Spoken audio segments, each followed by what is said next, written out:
Welcome to the Deep Dive. This is where we dig into topics you're interested in, pull out all the key information, and, well, serve up the most important insights. Kind of like getting the highlights reel. Exactly. All the good stuff, none of the fluff. Okay, let's unpack this. Today, we're diving into what really makes a podcast click, especially those kinds you mentioned liking, like Chapter Crunch. The book summary kind of shows. Yeah. Precisely. So we're looking at the essential elements, those really catchy summaries, the practical stuff you can actually use, how they, pull you in and the way they structure it all so it just flows. What's fascinating here is, well, think about summarizing a whole book. Yeah. The real trick is boiling it down to the core ideas, but keeping it, compelling. Right. Not just a dry list of points. Exactly. It's got to grab you quickly, deliver the main message, but still feel engaging. Otherwise, why listen? Yeah, like with Chapter Crunch, you get the essence of a book super fast. So for you, the listener, what makes these summaries more than just info dumps? What makes them stick? Well, if we connect this to the bigger picture, it really comes down to offering practical insights. Practical insights. Yeah. A truly great summary podcast doesn't just say, here's what the book is about. It digs into the, so what? Why does this matter to you? How could you maybe use this idea? Ah, okay. So it's about connecting the dots for the listener, giving them those little aha moments. Precisely. That moment where you think, oh, I could actually use that, or, that changes how I see things. It's making the knowledge feel relevant, maybe even motivating.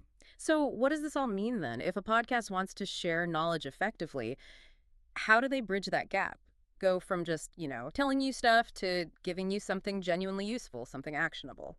Well, this raises an important question. Yeah. Which is about interactivity, actually. How do you make the listener feel, well, involved, not just passively listening? Involved? Like how? Think about it. The best shows, they often feel more like a conversation you're part of, right? Mm-hmm. So maybe they ask questions that make you pause and think. Or they run polls, or ask for ideas for what to cover next. Ah, okay. So it's about creating that two-way street feeling, even if it's asynchronous. Exactly. That feeling of interaction, even if it's just prompting thought, it can really deepen how engaged you feel with the material. It makes it less passive. Okay, that makes sense. And here's where it gets really interesting. The structure. It's not random, is it? Definitely not. There's often a method to the madness. Right. From what we've seen, there's a pattern that works well. Usually a super brief intro. Get you oriented. Yeah, then that core summary, clear and engaging. Then the practical bits we talked about. The so what factor. Exactly. Maybe sprinkle in a few really memorable quotes, something iconic from the source. Good anchor points. Yeah, and then wrap it up with a solid conclusion. It's like a little journey for each episode, guiding you through without getting confusing. And what's fascinating here is how that dynamic structure works. It hits different needs, What do I mean? Well, the quick intro grabs you. The summary gives you the foundation. The practical insights make it relevant to you. Those quotes, they make it memorable. And the conclusion ties a neat bow on it. So it's layered. Yeah. Makes it easier to digest and hopefully remember. Exactly. It respects your time, but still gives you something substantial. It's trying to maximize understanding and stickiness. Which loops right back to you, the listener.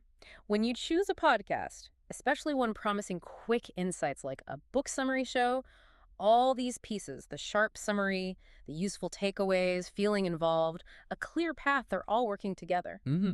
To make it feel worth your time. Efficient, but also enriching. Right. You want to come away feeling like, okay, I get to gist and I got something valuable from that. And if we connect this to the bigger picture, these ideas aren't just for book summaries, right?